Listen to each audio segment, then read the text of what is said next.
There are ancient forces at work here: earth, wind, and fire. More than 100 miles from the Atlantic, a mineral-rich seabed millions of years old gives rise to rare connections and complexities between its plants and animals.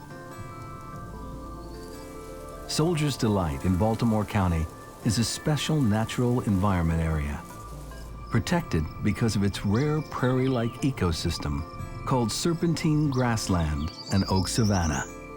Only about 300 years ago, there were about 300,000 acres of the serpentine grassland and oak savanna ecosystem.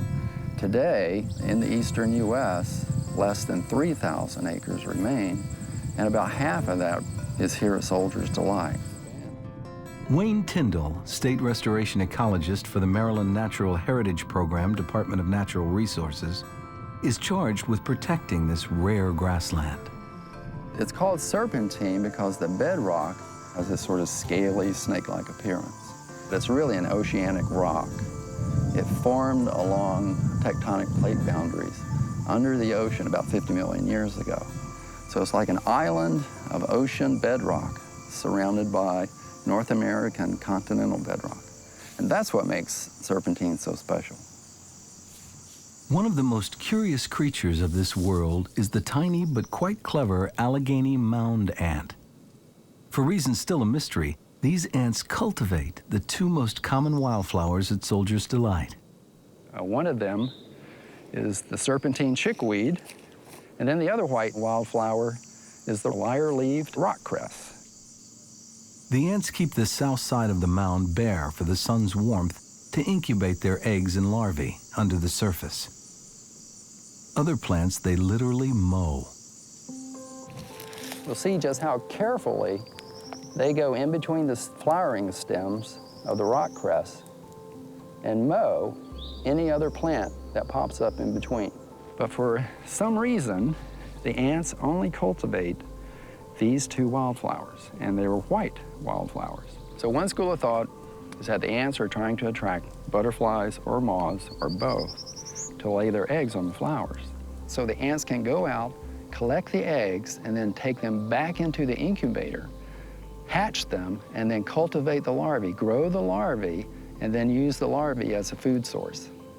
The Allegheny mound ant ends up being very good for these two wildflowers. And the wildflowers and grasses are good for butterflies. Dick Smith is a math research engineer at the Applied Physics Lab and a butterfly expert. Soldier's Delight Serpentine Barrens is a place to come and find butterflies, but please stay on the trails. Walking off the trails, these plants are very fragile. Unusual and common butterflies are attracted to the unusual and common plants here. Not just the white flowers, but also many others, including the beautiful blazing star. This is a Tony Edge skipper right here on this blazing star. And there's several little flowers in each of those blazing star clusters. So they have to check each one of them out for nectar. And the blazing star will draw in a lot of other things like these migrational species of variegated fritillary, sachem skipper, other skipper species. Of course, you'll see monarchs in the barrens here. That's an orange sulfur over there, and you'll find these in early spring all the way to November. Scientists work hard to keep Soldier's Delight's rare serpentine grassland and oak savanna intact. Volunteers cut down invading Virginia pine that shades out the oaks. One spectacular method of curbing invasives is periodic controlled burning.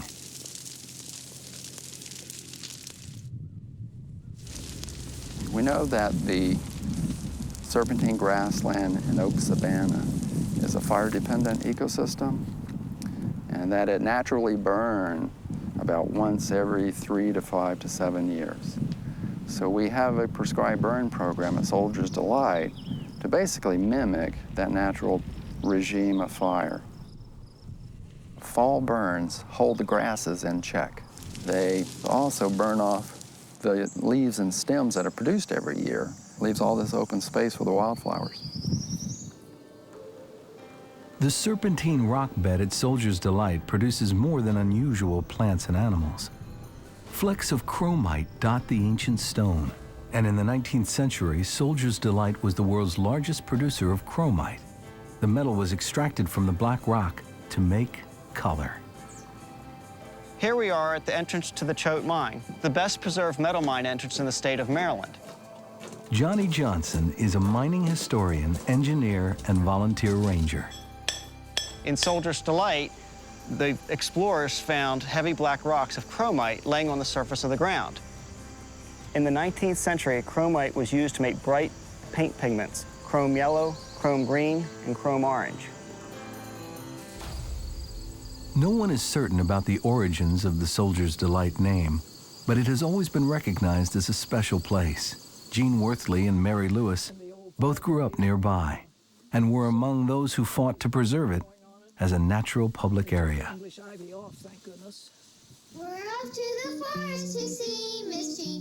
Back in the day, Gene Worthley was the host for Maryland Public Television's Hodgepodge Lodge, a children's series about the discovery of nature, inspired in part by her own childhood ramblings at Soldier's Delight. It was a remnant of a prairie, and we all think of prairies as being out west. It was like being on vacation somewhere else. Over the years, I've always come back to Soldier's Delight. In the early days, this area was a hodgepodge of private and abandoned land plots. It was Mary Lewis's task to find the owners and convince them to sell the land to the state. We acquired the land near the Grand Overlook originally, and then gradually acquired more until it extended to my 64-acre farm. That gradually that land was acquired as part of the park. Over time, as we have fewer and fewer refuges for these plant animal species, the value of Soldier's Delight will just increase and increase and increase.